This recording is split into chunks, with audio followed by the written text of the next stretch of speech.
Здравствуйте, друзья! Итак, небольшой отчет за праздничных несколько дней Нового года. По щенку, вчерашнему из ролика. Да, чудом нашли. В ночи уже, в тумане, у дороги. Четкого адреса и пункта геолокации не было. Действовали в тумане на авось.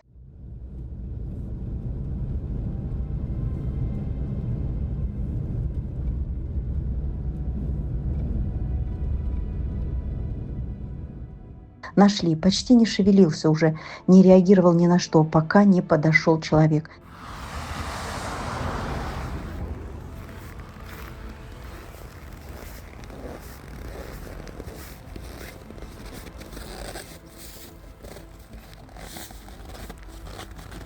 Малыш, маленький. Какое же отчаяние у него было, раз вот так свалился в камышах. Оказывается, там из камышей готовят солому на зиму.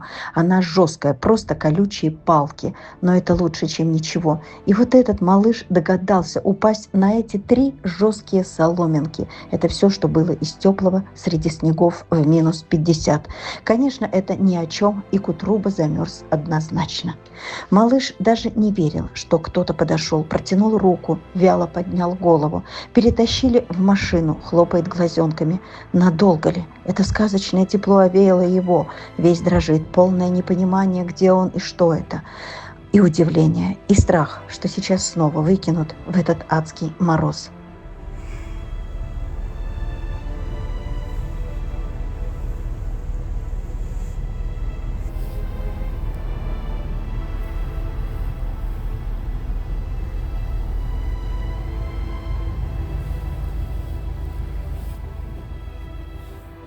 Спасен в сочельник, в праздник Рождества, как будто родился заново. Щенок умный, спокойный, все понимающий, что никому не нужен.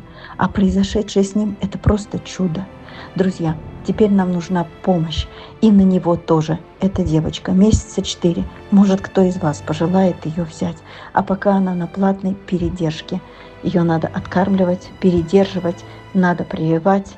И все по полной программе. Друзья, помогайте, пожалуйста. Помощь нужна очень-очень. Бесплатно никто ничего делать не будет. И за машину надо платить, и за корм, за вакцины. Пожалуйста, помогайте.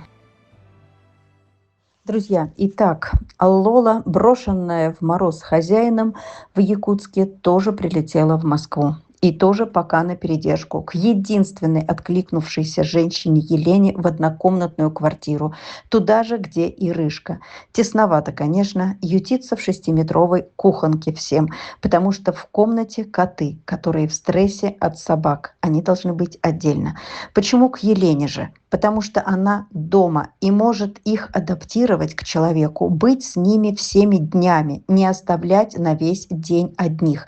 Для этих собак это очень важно, как можно больше с ними разговаривать.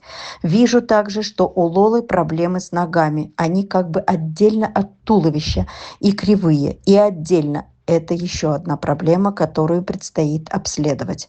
Проблемы только нарастают, а пока надо как-то приучать к выгулу Лолу, чтобы не боялась ни лифта, ни городских улиц. Друзья, помощь нужна всегда. Нельзя безвозмездно взвалить все это на одного человека, на пенсионера. Нельзя проблем, вопросов, решений непочатый край. Помогайте, пожалуйста. Одной мне не справиться. Елене тем более не справиться. Надо покупать и корм, и крупу, и консервы, и поводки, ошейники. Надо и пеленки однозначно тоже. То есть, друзья, пожалуйста, помогайте. А что с врачами, я буду думать, куда бежать, кому показать, где обследоваться. Это тоже все предстоит. Барак такой страшный. А еще за эти пару дней 3 околевших забрали из опустевшего барака. Это британец, одни кости, простывший, с соплями, опухший от холода. Ну как его можно было не забрать? Может, воспаление легких. Да, забрали, начали лечить антибиотиками. И котика вчерашнего замерзающего забрала Тамара на передержку. Домашний, не умеющий выживать на улице. А в якутскую погоду никто не выживет, если не забрать. Наесться не может.